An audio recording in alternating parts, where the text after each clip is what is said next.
mogoče nekaj navodil. Najbolj bistveno je, da si pogledamo, kam sploh gremo, v katero državo. Če potujemo po Sloveniji, si pogledamo, kakšno vreme. Danes, recimo, če smo šli v Visokogorje, smo rabili bundo, kapo, rokavice. Če gremo na morje, moramo vedeti, da moramo vzeti s sabo zaščitno opremo. Torej, to je en klobuk, potem kremo z visokim faktorjem, vsaj 50, kar priporočamo. Dovolj vode na pot, s seboj vzamemo vso kronično terapijo, ki jo jemljemo, ki jo imamo ves čas pri sebi. Je ne dajemo recimo v nek kovček in na letalo. Moramo imeti s sabo potovalno lekarno, to pomeni, malo si skušamo vizualizirati, ne vem, če nekam pademo, če nekaj se udarimo, če imamo visoko vročino, kaj bomo potrebovali. Jaz bi sama rekla, da to je taka lekarna, ki jo mora imeti vsak človek tudi doma. Torej nek analgetik vzamemo, da imamo proti bolečinam. Hkrati je analgetik tudi antipiretik, torej za zdravljenje visoke telesne temperature.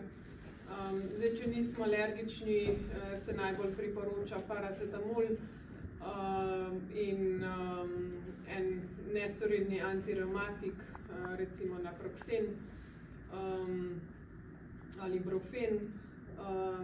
Potem vzamemo s sabo, če se poškodujemo, kak obliž, sterilne gaze, kak povoj, trikotno ruto, s katero lahko imobiliziramo manjše poškodbe.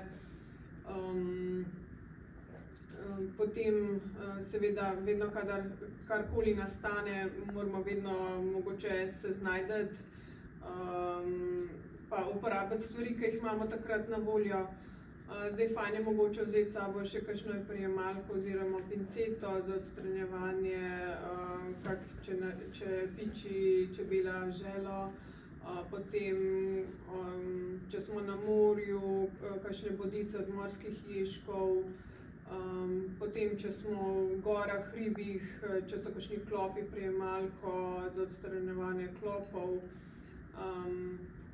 Sicer se pa znajdemo, če tega nimamo, pač bomo klop odstranili, če imamo malo daljše nohte, pač bomo prijeli pa bomo ven potegnili.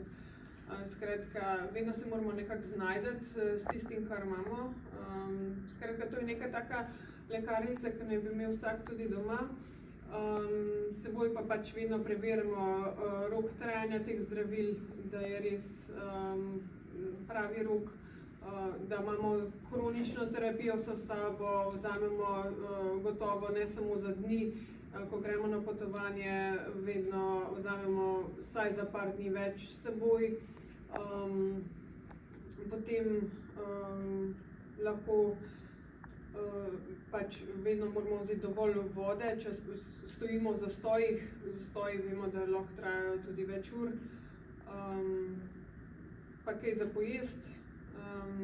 Predvsem, če imamo družino, če imamo otroke, da niso lačni. Poskrbimo, če se vozimo v avtomobilu, da ne sije direktna sončna svetloba, da ne vem, damo eno zavesico nekaj na okno, da ni prevroče. Predvsem pa, da se izogibamo velikim fizičnim aktivnostim sredi dneva. Nekako do 9-10 naj bi tista večja fizična opravila oziroma večje športne aktivnosti končali.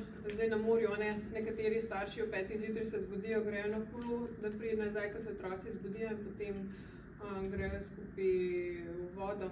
Tako da ja, tiste večje fizične aktivnosti naj bojo res v tistih jutranjih urah, ko še ni zelo vroče, da se izognemo vročinski preobremenjenosti in izčrpanosti.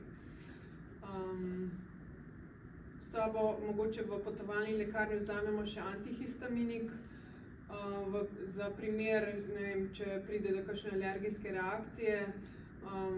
To so zdravila, ki jih vsa lahko dobimo brez receptov v lekarni, torej antihistaminik, analgetik. Lahko vzamemo še za lokalno, mogoče srbečico po piku, še lokalni antihistaminik. Sicer pa se nekako znajdemo, pa gremo v mogoče lekarno, kjer smo na potovanju.